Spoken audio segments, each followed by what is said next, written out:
Hi friends, welcome to our channel. ఎక్కువ మంది పిల్లలను కనే దంపతులకు ఏపీ ప్రభుత్వం ఒక శుభవార్త చెప్పింది. ఆంధ్రప్రదేశ్ ప్రభుత్వం జనాభా నియంత్రణ నుంచి జనాభా నిర్వహణ వైపు అడుగులు వేస్తోంది.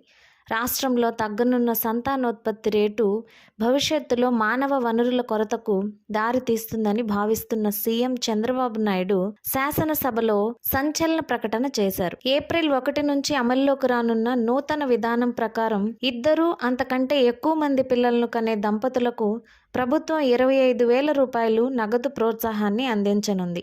గతంలో ఫ్యామిలీ ప్లానింగ్ ప్రాధాన్యతగా ఉండగా ఇప్పుడు జనాభాను పెంచడం అవసరమని ప్రభుత్వం గుర్తించింది.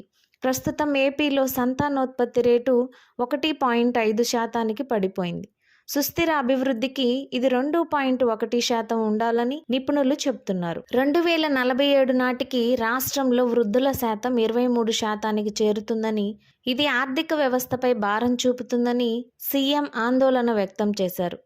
ఇద్దరి కంటే ఎక్కువ పిల్లలు కలిగిన తల్లులకు కాన్పు సమయంలో 25,000 ఆర్థిక సాయంతో పాటు రెండో బిడ్డ పుడితే తండ్రికి 1 నెల, మూడో బిడ్డ పుడితే 2 నెలలు పెయిడ్ లీవ్ మంజూరు చేస్తారు.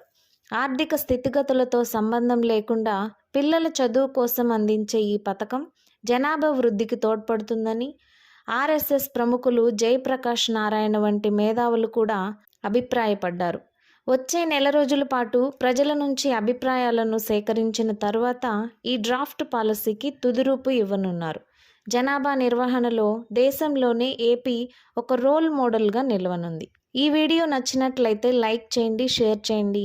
మరిన్ని ఇన్ఫర్మేషన్స్ కోసం మన ఛానల్ని సబ్స్క్రైబ్ చేసుకోండి.